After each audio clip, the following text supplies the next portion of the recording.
Hey guys, Ryan here. Today I'm going to be bringing you a quick game in the T110E5 on El Alamein. I'm platooned up with my good buddy Felix. We're in an E5 platoon, and the E5 is quickly becoming one of my favourite tier 10 tanks in the game. So expect to see a lot more gameplay of it whilst I'm grinding the chisel contract. So, the map El Alamein, I'm not the biggest fan of it. I usually actually say that I only like this map if I'm in a Centurion Action 10 or an M48 pattern, or basically any medium tank.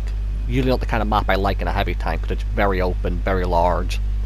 And if you have artillery, like in this game with 2 artillery, and they have a lot of tank destroyers, it can usually be quite troublesome to move or play aggressive. But what we're going to see this game is, I'm going to try something I don't normally do.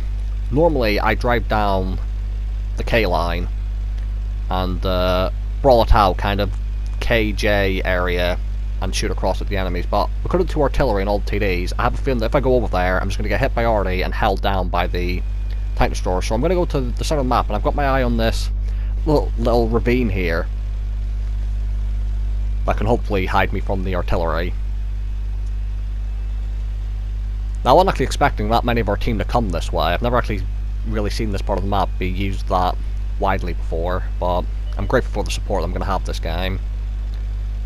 There's a chisel in front of me. I spot a tank to my left. I'm going to ignore it. Managed to snap a shot on the chisel on the move.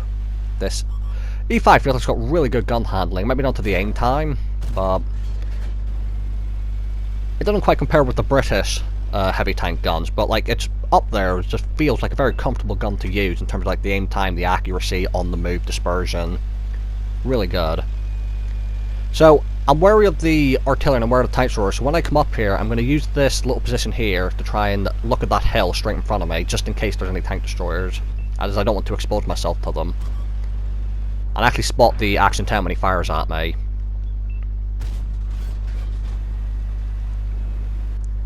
And as you see, I'm like really hugging this mountain. I'm just very worried of the artillery, especially since one of them's the auto-loading bat chat.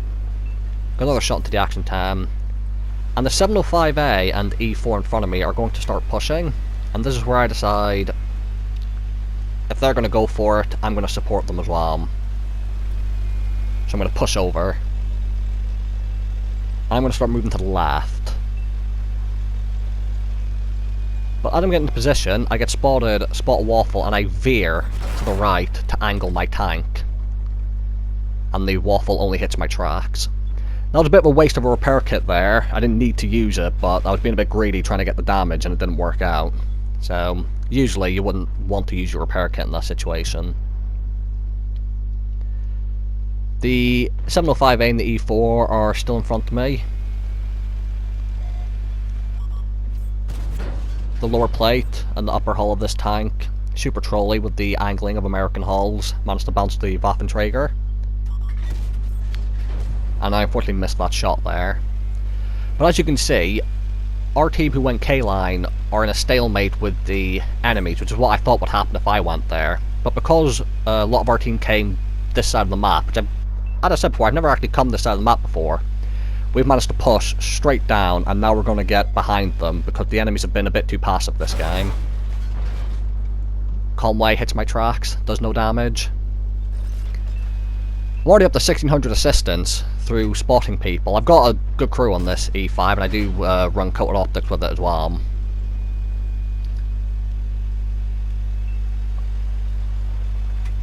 It's not done too much yet, only 1500 damage, along with 1600 assistance and 1900 blocked. But now we've got to where all the TDs are. Gonna try and come up here, but I don't have the gun depression. I'm gonna engineer the gun depression using this slope here. But unfortunately, that good gun handling I was talking about earlier lets me down there as I hit the gun of the Conway. But though that shot fully, this tank does have really good gun handling, at least in my opinion. Get a shot on the Jagdtiger. I want to try and remove time, so I'm going to try and get another shot on this Jagdtiger, but he's just a bit too quick going downhill, so I'm going to change my target to the E4. As you can see, this is just a slaughter right now because their team was too passive. They stayed in one position and we were able to close in from both sides. The Conway don't have the gun depression. Comes up, hits my gun, doing 0 damage, but because I wasted that repair kit earlier, I actually can't fix the gun now. But as you can see, even with a broken gun, I hit the E100 and set him on fire. So, E5 gun handling doing me well here. I aim at the E5, and not only do I hit him, I pen him doing damage, and I track him, and I set him on fire, so... not too big a deal that I didn't have that repair kit to fix the broken gun. So, nothing special this game. 4,400 damage and almost 2,200 assistance, but...